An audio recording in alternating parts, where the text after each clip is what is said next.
여러분 안녕하십니까? 오늘은 기독교적 세계관, 좀 너무 포괄적인 용어가 되나요? 성경적 시각이라고 해도 좋겠습니다. 성경적 그 시각이란 사람마다 다르게 해석될 수가 있고, 또 각자의 신앙과 문화, 교육, 사회적 배경에 따라서 성경을 바라보는 관점이 다를 수 있다고 이렇게 이야기를 합니다. 무엇보다도 그 성경의 가르침을 도덕적 기준으로 삼는 사람들이 많은 것 같고, 그리고 또 혹자는 인권과 평등 또 정의를 추구하는 또 목소리도 커지고 있고, 또 한편으로는 또 성경을 해석하는 해석학적인 측면에서 문자 그대로 해석하는 사람과 또 과학적인 발견과 그 조화롭게 해석하려는 사람들도 있고 그렇습니다.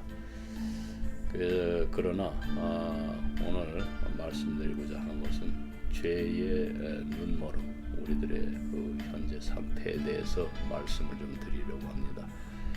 기독교의 그 가장 기본 원리를 설명할 수 있는 것이 죄인데요. 죄는 지성을 어둡게 하고 의지를 약화시킵니다. 죄를 지은 사람은 하나님을 볼 수 없습니다. 그 죄의 눈멀음에 대해서 성경은 어떻게 말하고 있는지 이렇게 관련 구절을 좀 찾아보겠습니다. 먼저 첫 번째 로마서 1장 21절 말씀입니다. 하나님을 알되 하나님으로 영화롭게도 아니하며 감사하지도 아니하고 오히려 그 생각이 허망하여지며 미련한 마음이 어두워졌나니. 두 번째로는 에베소서 4장 18절 말씀입니다. 저희 총명이 어두워지고 저희 가운데 있는 무지함과 저희 마음이 굳어짐으로 말미암아 하나님의 생명에서 떠나 있도다. 세 번째 말씀은 고린도후서 4장 4절 말씀입니다. 이 세상의 신이 믿지 아니하는 자들의 마음을 혼미케 하여 그리스도의 영광의 복음의 광채가 비치지 못하게 함이니 그리스도는 하나님의 형상이니라. 그리고 네 번째로 요한복음 9장 39절에서 41절 말씀입니다. 예수께서 가라사대 내가 심판하러 이 세상에 왔으니 보지 못하는 자들은 보게 하고 보는 자들은 소경이 되게 하려 함이라 하시니.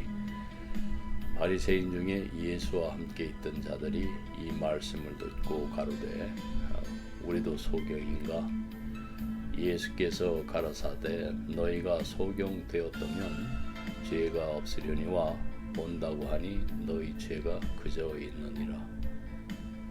이 마지막 구절은 예수님께서 그 바리새인들에게 말씀하신 것으로, 그들이 그 영적으로 눈이 멀어 자신의 죄를 인식하지 못하면 오히려 죄가 없을 수 있지만 스스로 본다고 주장하면서도 실제로 영적으로 무지한 상태에 머물러 있어서 죄가 그대로 남아있다는 의미로 말씀을 하셨습니다. 즉 자신이 죄를 깨닫지 못하고 있는 상태를 지적하신 것입니다. 세상에서는 그 유창한 혀와 우아한 문체, 그런 것들은 우리에게 기쁨을 주고, 또 마음이 타락한 비참한 사람들의 그 허영심을 기쁘게 하는 칭찬을 합니다. 진실을 사랑하는 사람은 화려한 설교나 연설을 듣지 않고 연설의 그 진짜 문제를 살펴봅니다. 그것이 무엇이고 어떤 종류의 것인지.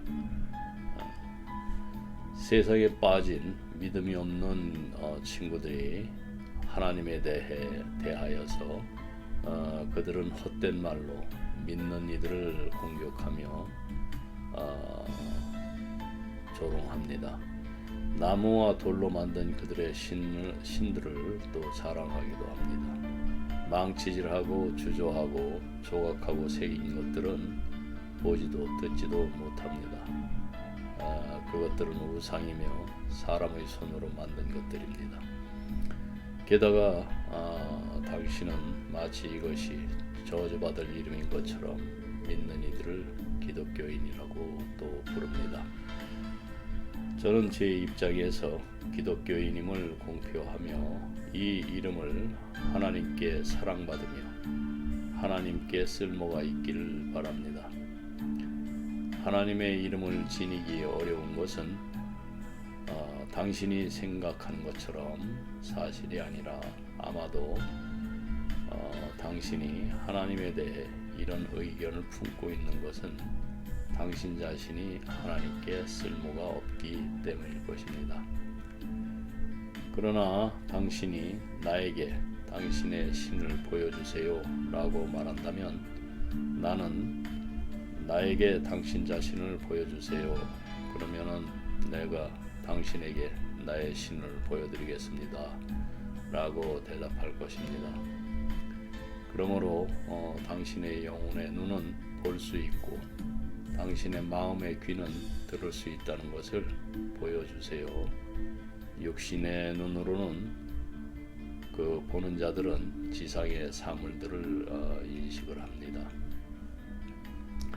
그리고 이 우리가 현재 살고 있는 삶에 관한 것은 무엇이고 또 그들은 서로 다른 것들을 구별합니다.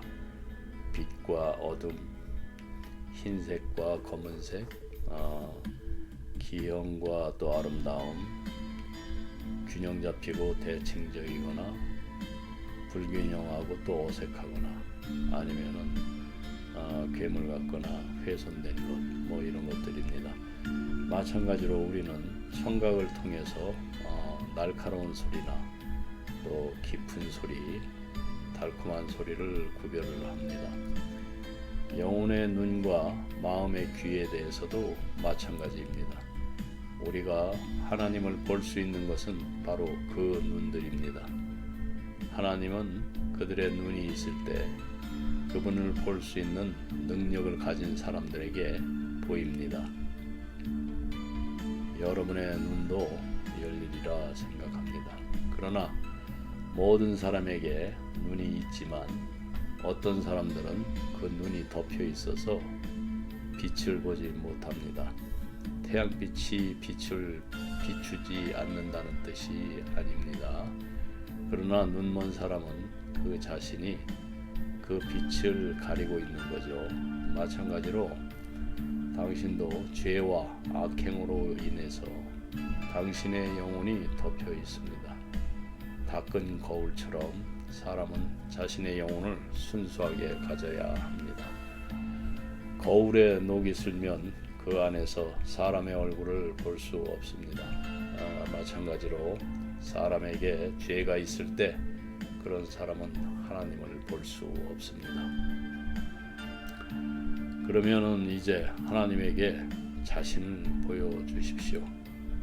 간통하는 자, 음행하는 자, 강도, 도둑이 아닌지, 부패한 자, 무례한 자, 중상하는 자, 정욕적인 자, 시기하는 자, 교만한 자, 거만한 자가 아닌지, 다투는 자, 탐욕스러운 자, 부모에게 순종하지 않는 자, 자녀를 세상 물질에 팔지 않는 자인지, 이런 일을 하는 자에게는 먼저 모든 더러움에서 자신을 깨끗이 하지 않는 한 하나님이 나타나지 않습니다. 이 모든 것들은 눈에 얇은 분비물이 있어서 햇빛을 볼 수 없는 것과 같이 어둠 속에 갇힙니다. 이와 같이 죄도 당신을, 사람들을 어둠 속에 갇히게 하여 하나님을 볼 수 없게 합니다. 짧게 말씀드렸지만 충분히 자신을 바라보는 시간이 되시기 바랍니다. 오늘은 여기까지 하겠습니다. 기도하겠습니다.